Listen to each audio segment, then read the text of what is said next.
वेदांत के कथन में विभिन्न प्रकार के दोष स्वीकार किए जाते हैं। चलो बता देते हैं दोष कौन कौन से होते हैं। पहला है आत्माश्रय दोष।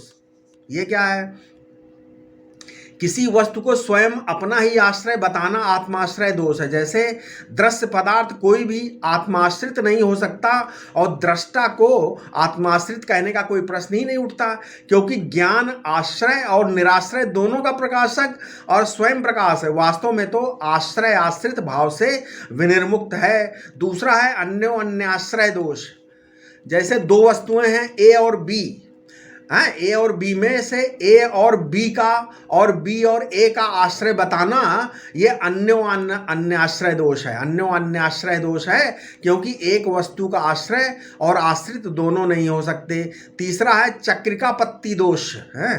तीन वस्तुओं को ए बी और सी में से ए का आश्रय बी, बी का आश्रय सी और सी का आश्रय ए बताना चक्रिकापत्ति दोष है, क्योंकि ए से चलकर पुनः ए में पहुंचे और पुनः वही चक्र चालू हो जाएगा। निर्णय की कोई अवस्था प्राप्त नहीं होगी। समझ में आया?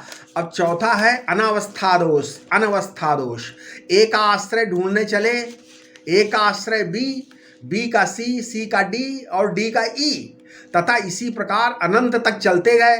अनिर्णय होने से ये अनवस्था दोष है। ठीक है, मतलब अनंत पदार्थों में अनवस्था दोष होता है।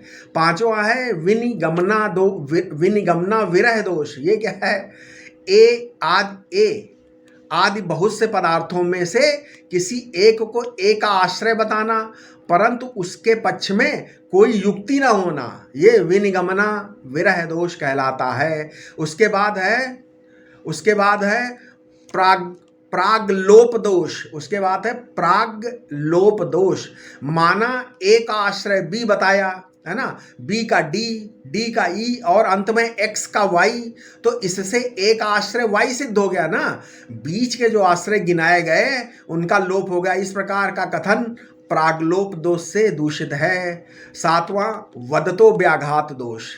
कारण रहित कार्य की स्थापना करने में जो दोष है वो वदतो व्याघात दोष है। जैसे कोई कहे मेरे पिता बाल ब्रह्मचारी थे,